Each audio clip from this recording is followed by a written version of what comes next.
What's up guys, I'm Brad Rodriguez from Fix This Build That, and today I'm going to show you 5 different ways to print on wood. I'm going to show you 4 DIY methods and 1 method that is totally cheating. And the results were pretty cool. That's not even the best one. Let's check them all out.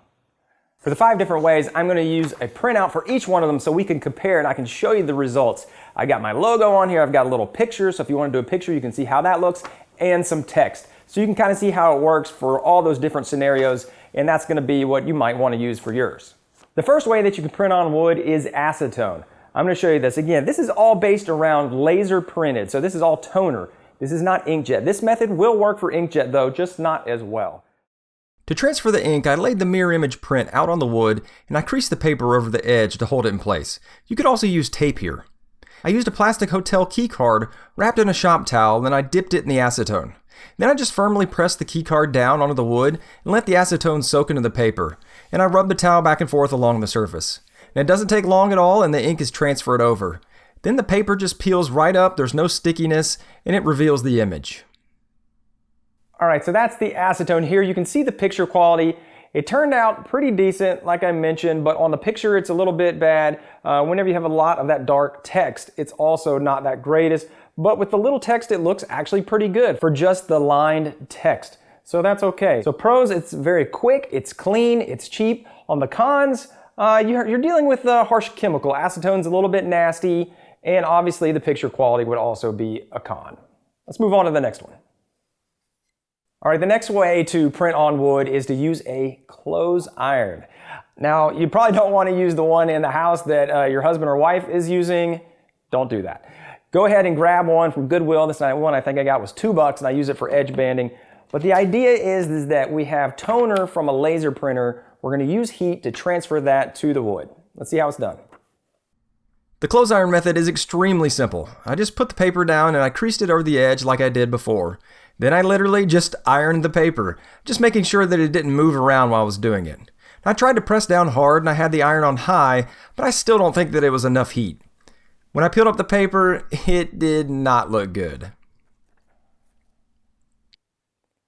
All right, pros and cons for the clothes iron. Obviously for the pros, it is very cheap. Almost everybody's got an iron that they can use, and it is quick and efficient. The cons, picture quality, not great. It does okay on text.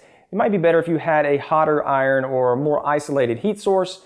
And also, just from a con perspective, you can burn yourself, you can scorch the wood. That brings some variables that you might not want in the shop. All right, let's move on to the next one.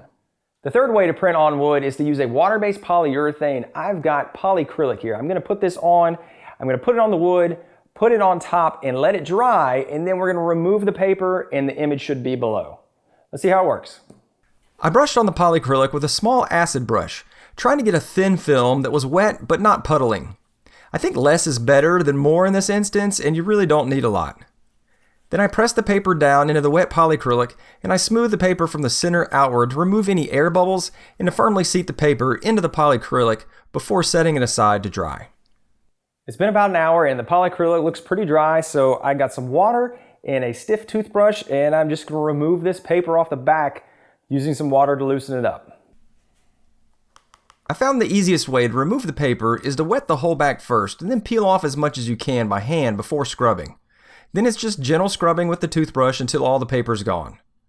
I wiped off the wood with a shop towel, then I looked at the results.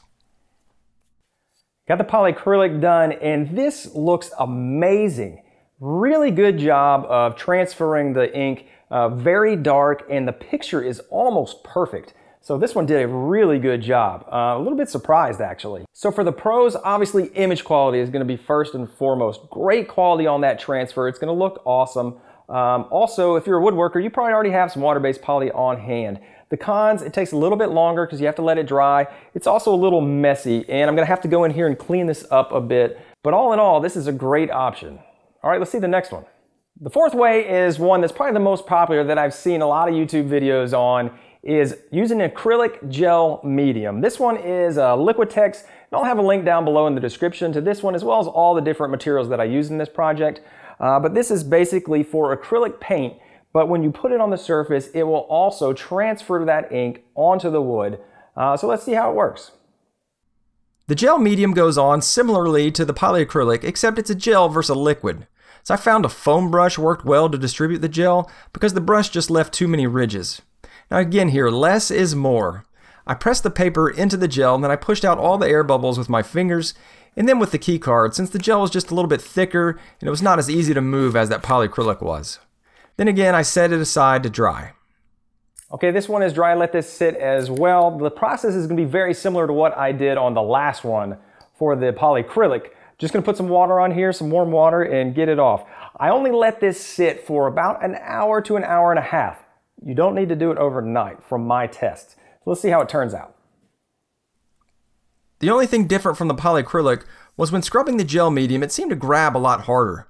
I think this is because the gel is thicker and then there's just more of a buildup on the surface, so maybe thinning the gel with water before application could help.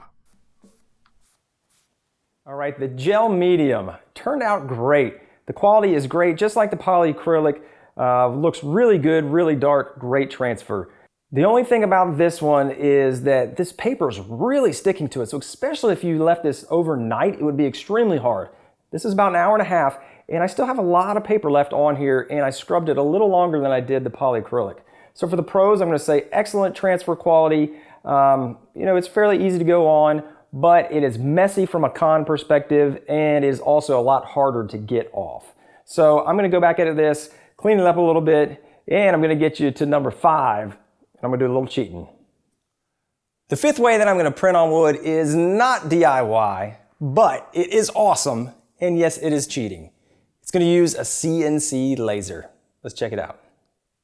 This is my full spectrum hobby laser. It can engrave wood, plastics, leather, and the setup is really easy. I just put the wood in the machine, I line up the little red positioning dot, and then I just press print, similar to printing on your own printer. Now the laser starts its path, and it isn't fast, but it sure is fun to watch. Now, I got this laser from Rockler Woodworking, and it's an older model now, but I'll have a link below in the description if you want to check out what these things are all about. All right, so the laser print, obviously it turned out great because that is laser controlled. The logo looks really awesome. Everything is really finely defined. The only drawback of the laser on using it on pine is the density between the wood is not consistent. So it burns deeper in some areas, which you can kind of see on the logo there. But again, everything turns out really nicely. The obvious pros of the laser is it's super accurate and the text looks amazing. But the downfall obviously is the price, okay? But if you're getting that to print on wood, you're not just gonna be doing that. You're gonna be doing other things like making boxes, stuff like that. It's a great tool to have. I'm fortunate to have one, and you might be able to get access to one at a local maker space, so you don't have to go out and buy one necessarily. All right, I've got all 5 of these methods laid out in front of me. I'm gonna give you a close-up and show you how each of them look compared to the other. Then I'm gonna put some finish on them, and we'll see how that changes things too. So when you look at them, I think that the polyacrylic would definitely be my first choice. The gel medium, my second, just because there's a lot of extra effort on that one. Then acetone if you wanted something super quick and easy. Clothes iron wouldn't do it. And if you got lots of money, then I go with the laser. I'm gonna put some lacquer on here and we'll see how these change. After I put the finish on, it changed my mind a little bit. I tell you what, number 1, acetone, it really darkened it up. I like the look of it. The clothes iron, what can we say? That's really not good at all. Polyacrylic, still by far my favorite one. Blacks are super crisp, and also the finish on it is very, very smooth. Gel medium, this one changed my mind. After the finish, you can see here, it is not very smooth at all. The finish brought out all the little bumps from the leftover paper, which means I would have had to spend a lot more time cleaning that off to get a really nice finish. I'm going to knock that one down behind the acetone now. The CNC laser turned out great, but it doesn't darken up with the finish, and it's not that black if you're really looking for it. It's much more of a burnt wood look or a pyrography look. There you go, guys. Now you know 5 different ways to print on wood and how each of them turns out. I'm going with the polyacrylic. I really enjoy that one. The finish on it is great. And it's a nice combination between being easy as well as having a good product at the end.